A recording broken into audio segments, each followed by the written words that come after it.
os pais cresceram no Brasil, têm uma educação e depois vêm pra cá. Não. Hoje em dia, eu tenho alunos no Espacinho com pais que cresceram no Japão. É verdade. Eles cresceram costumes diferentes, palavras diferentes, coisas divertidas e as pessoas... e o que as crianças têm acesso... Menos as crianças estão no Espacinho, que elas são diferentes. Mas as crianças, a maioria das crianças, as que não estão no Espacinho, elas não têm muitos outros conteúdos. Eu tô brincando, mas assim, é verdade. Elas, no final das contas, saem da escola e elas vão ter acesso a isso, a rede social. Tem criança que tem 3, 4 perfis. Sim. Na rede social. Ela cria conteúdo num tanto que os pais não têm noção. Do que vai acontecendo. E eles falam assim, mas eu vejo tudo que acontece. Vem em uma conta. Vem em uma conta. Sim. É Eu sempre falo que as crianças... Nanotecnologia. Eu falo que as crianças antes era internet... Isso sim. Era internet discada, depois teve Wi-Fi. As crianças agora, elas são outro nível. Metaverso. Eu tenho uma filha no Brasil, né? Que ela tá lá, hoje ela vai fazer 19 anos. E ela tem uma conta do Instagram que eu não tenho acesso. Eu só posso ver a que ela deixou. Tá vendo? A outra eu não tenho acesso. E fora as que você nem sabe que ela tem. Nossa, eu colocando a dúvida. Não, ela tem essas duas, assim, mas uma eu não faço a menor ideia do que tem lá, cara. Assim, não teria problema, né? Mas assim, por exemplo, antes a gente tinha essa ideia. Eu também, né? Falei, estamos salvo, porque pelo menos aqui o conteúdo é um conteúdo que a gente vai acompanhando e tal. Mas aí vai vendo. As letras de músicas japonesas, que normalmente os filhos ouvem e gostam, e eles falam, tá falando Nihongo, nossa, que legal, gosto das bandas japonesas. Se ouvir as letras da música, pegar a tradução das letras, tem umas coisas que assim, vai ouvir eu vejo muito também, outras músicas. Eu acho que muito em mangá também tem muita coisa assim aqui no Japão. Tem né? bastante. Bastante. Mangá é um negócio que... E como eles não têm muita convivência, porque assim, tem, por exemplo, assim, não na teoria, assim, mas tem os Você não quer um pouco mais pra cá? Eu tô vendo aqui, você tá fora do centro. Eu não sei se foi agora, muito, mas... Tá ok, Marcelo? Ok. Por exemplo, tem alguns os estudiosos, tem Vygotsky que ele fala assim, o ambiente, ele interfere completamente no comportamento e na formação da criança.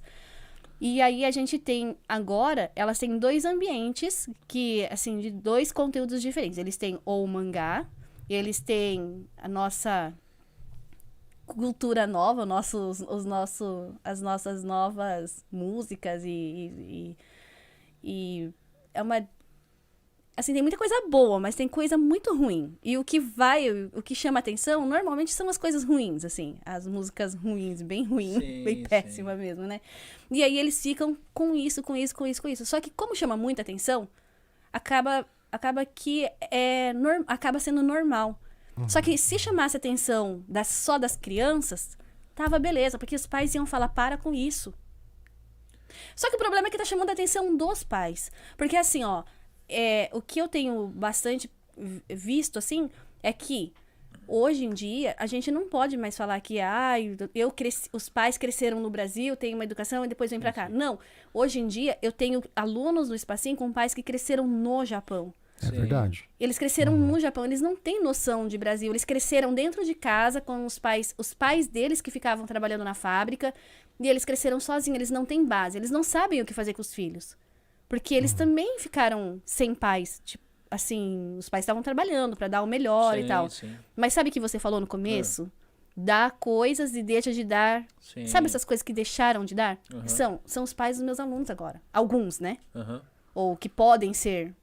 O que tá acontecendo nas escolas. Não meus alunos, mas nas escolas Quer dizer, a geração, todas, né? É uma nova geração, eu concordo com você. Então, a gente precisa cuidar dos pais, porque os pais não fizeram curso pra ser pais, tampouco tiveram exemplos. E muitos dos pais foram o que você falou agora. Cresceu aqui no Japão, com os pais fazendo isso com ele, tipo, trabalhando, ele tendo de viver sozinho aqui. E como ele cria os filhos? Ele cria os filhos entendendo que ele tem de dar comida, teto, roupa e... Da maneira como ele foi ensinado. E sabe o que é o pior? E o trabalho é o mais importante. Eu perguntei para um pessoal de empreiteira, donos de empreiteira, tantocha e tudo mais. Qual é a faixa etária, qual que é o maior problema hoje das empreiteiras? Foi no ano passado isso.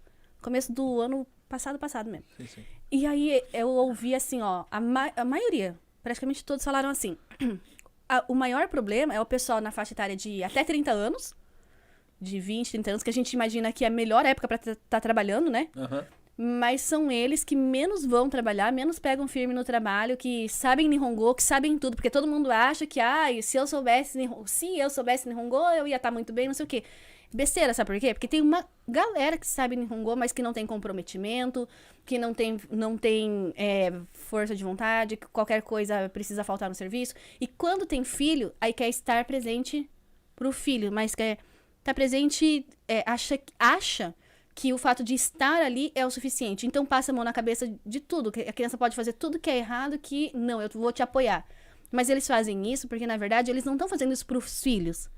Eles estão fazendo isso, é a minha forma de ver, você que pode falar a verdade, você pode falar se é isso mesmo. Eu acho que eles não estão fazendo isso pros filhos, eles estão fazendo isso pra eles, porque como eles não tiveram, então eu quero ficar perto do meu filho. Se eu puder não trabalhar, eu vou ficar perto, porque como não tinha ninguém perto de mim, e eu senti falta disso, então agora eu quero estar perto. É igual a geração que não tinha o que queria ter e dá as coisas pros filhos.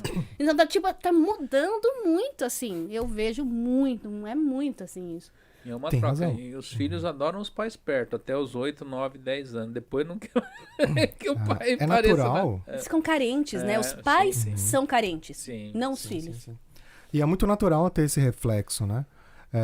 O que eu não tive é aquele pensamento. O que eu não tive eu vou dar para o meu filho.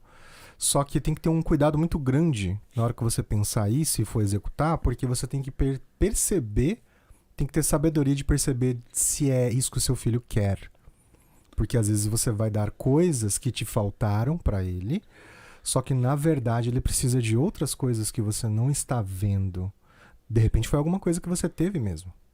Não necessariamente foi alguma coisa que você não teve. Então, assim, na minha visão, o mais importante de tudo é você respeitar a individualidade de qualquer pessoa. E eu não tô falando só de crianças aí. Porque eu trabalho com adultos, né? Agora eu trabalho no espacinho, né? Estamos trabalhando juntos ali no espacinho.